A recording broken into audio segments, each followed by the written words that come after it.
बच्चों, आज के प्रातः सत्र में आप तमाम बच्चों का हार्दिक अभिनंदन है। आज के सत्र में आप सभी के समक्ष हम फिर से उपस्थित होते हुए, और जैसा कि आप जानते हैं कि केडी कॉन्वेंट स्कूल की प्रथा रही है कि केडी कॉन्वेंट स्कूल हमेशा कुछ न कुछ नई चीज़ों और कुछ न कुछ नए उद्देश्य से लेकर आप सभी के समक्ष एक शिक्षक के माध्यम से कुछ न कुछ बताती आती है।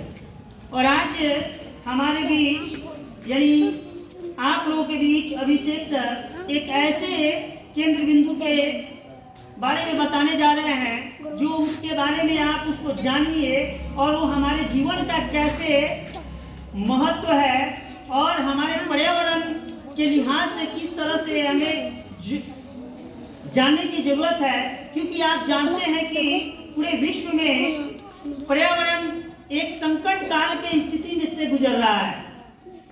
पूरे विश्व में हमारा पर्यावरण एक संकट काल की स्थिति से गुजर रहा है जिसकी हमें कल्पना भी नहीं है, और आने वाला भविष्य हमारे लिए इतना संकटमय होगा कि आने वाला भविष्य एक त्रस्त की जिंदगी से हम सभी लोग जिएंगे।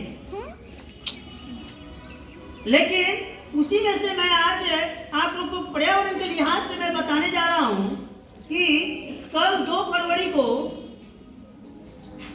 वर्ल्ड वेटलैंड्स डे था, जिसको हम विश्व आर्द्र भूमि दिवस के नाम से जानते हैं। तो अजय सर कुछ बता रहे थे, उसके बीच में समय नहीं मिला, हम चाहते तो कल भी बताते, लेकिन आज हम बता रहे हैं।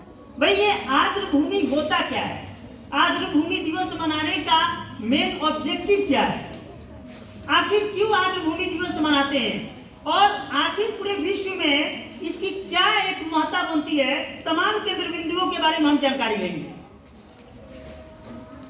आपको पता होता है कि आर्द्र भूमि क्या होता है कि वैसी भूमि जो आर्द्र हो, भूमि में नमी हो, वो आर्द्र भूमि के अंतर्गत आते हैं। जैसे तालाब हो गया, नदी हो गया, यानी उसके आसपास के जो भी क्षेत्र होते हैं आर्द्र भूमि के अंतर्गत आते हैं। और आपको पता है कि आज के डेट में आर्द्र भूमि जो है यानी वेटलैंड जो है हमारे बायोडायवर्सिटी के लिए सबसे महत्वपूर्ण एक बॉडी माना जाता है, एक सबसे महत्वपूर्ण बॉडी माना जाता है। और आज हम उन्हीं चीजों के बारे में जानेंगे, परंतु हम जानेंगे कि ये आर्द्र भूमि दिवस की मनाने की शुरुआत कब की गई, इसका मनाने का मेन ऑब्जेक्टिव कब तैयार किया गया। तो पहले ये जान लीजिएगा कि हम प्रतिवर्ष आर्द्र भूमि दिवस 2 फरवरी को मनाते हैं, परंतु इसकी शुरुआत पहली बार 1971 ईरान का एक रामसर साइट स्थल है, ईरान में एक रामसर साइट स्थल है, वहीं से इसकी शुरुआत पहली बार किया जाता है। वहीं से पहली बार इसकी शुरुआत किया जाता है। 2 फरवरी 1971 में ईरान का एक बहुत ही प्रसिद्ध शहर है रामसर स्थल, और वहीं से इसकी शुरुआत किया जाता है। अब रहा सवाल कि क्या रामसर स्थल में ये जो कन्वेंशन हुआ इसका मेन ऑब्जेक्टिव क्या बनता है। तो उस समय में हमारा क्या होता है कि पूरे विभिन्न विश्व में अलग अलग देश जो रहे हैं उन लोगों ने एक मीटिंग किया, एक कॉन्फ्रेंस किया, एक सम्मेलन किया, और पहली बार उन्होंने किया कि आर्द्र भूमि का संरक्षण करना बायोडायवर्सिटी के लिए सबसे बड़ा महत्वपूर्ण हमारे जीवन में। और लगभग इसमें विश्व में 195 से अधिक देशों में से लगभग आपका 100 से अधिक देश मिला जुला कर इसके साइट्स में कॉन्फ्रेंस में लगे। अब क्या हुआ कि इनका मानना था कि देखिए हमारा जो बायोडायवर्सिटी में अलग अलग प्रकार के जीवधारी रहते हैं, पक्षियां रहती हैं, आपके जल में रहने वाले अन्य तरह के जीव होते हैं, जैसे मछलियां हो गई, मेढक हो गई, कछुए हो गए, इक्वेटिक एनिमल जो भी होते हैं, उनके जीवन का संरक्षण करना मेन ऑब्जेक्टिव था। अब क्या होता है, ध्यान से सुनिएगा। आज के डेट में हमारा पूरे वायुमंडल एक प्रदूषित के एक क्षण में है, और आज हम बहुत बड़े संकट से गुजर रहे हैं। क्या हुआ कि हमें उन आर्द्र भूमियों का संरक्षण करना, वैसे वेटलैंड क्या एक संरक्षण करना, बचाव करना, ताकि आने वाले भविष्य में जो भी जलीय प्राणी है या अन्य जो भी प्राणी है जो हमारे भूतल पे है, उनके लिए एक संरक्षण किया जाए, उनके लिए एक बचाव किया जा सके, संरक्षण करके उनका बचाव किया जा सके। इसलिए पहली बार वर्ल्ड वेटलैंड डे की शुरुआत 2 फरवरी प्रति वर्ष हर 2 फरवरी को मनाया जाता है। और सवाल आता है कि क्या भारत इसका अंग है या नहीं। प्रश्न ये बनता है कि क्या भारत इसका अंग है या नहीं है। बिल्कुल है। भारत पहली बार 1 फरवरी 1982 में जो ईरान का शहर रामसर स्थल है, यानी उसकी शुरुआत वहीं से वर्ल्ड वेटलैंड की शुरुआत की जाती है। उसमें क्या होता है कि भारत पहली बार उसमें सम्मिलित होता है 1 फरवरी 1982 में। और भारत में इसकी शुरुआत पर्यावरण, वन और जलवायु परिवर्तन मंत्रालय भारत सरकार के द्वारा ये शुरुआत किया जाता है।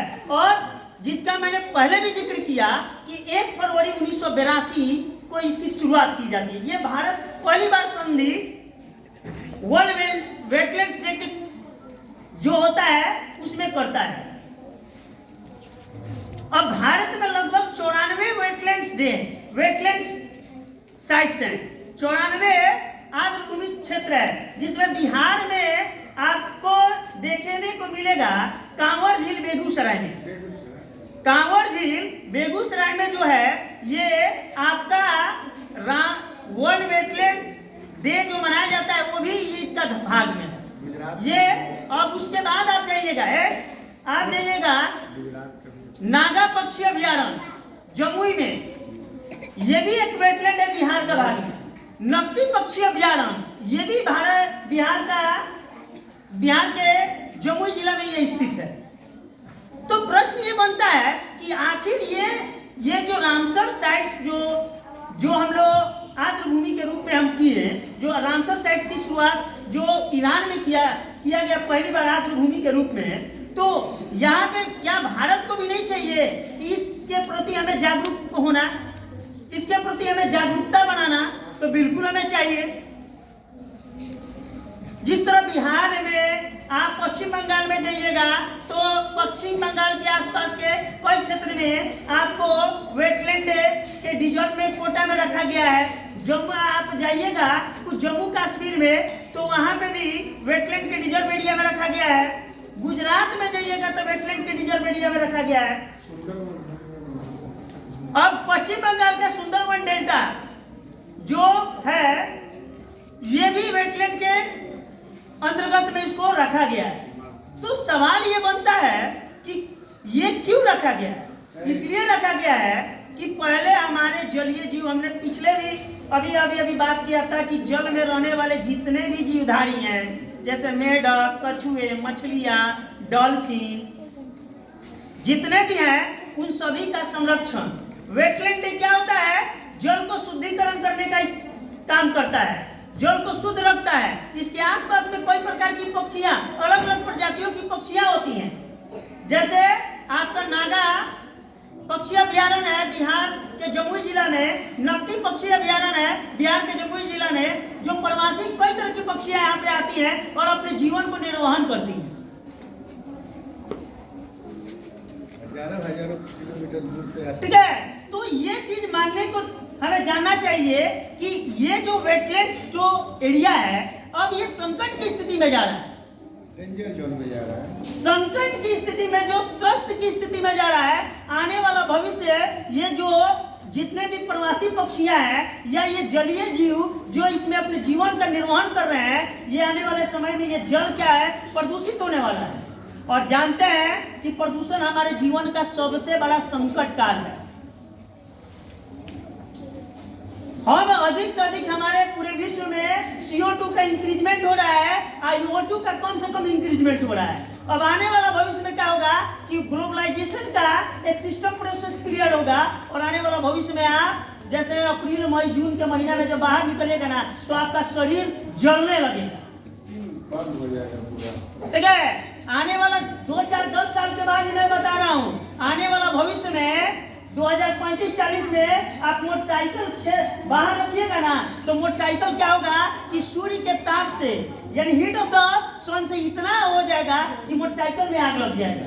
लग ही रहा है। अभी वर्तमान में देखिए, वर्तमान में देखिए आप थार रेगिस्तान जो राजस्थान के राज्य में स्थित है, वहां पे लोग क्या करता है कि वहां के स्थानीय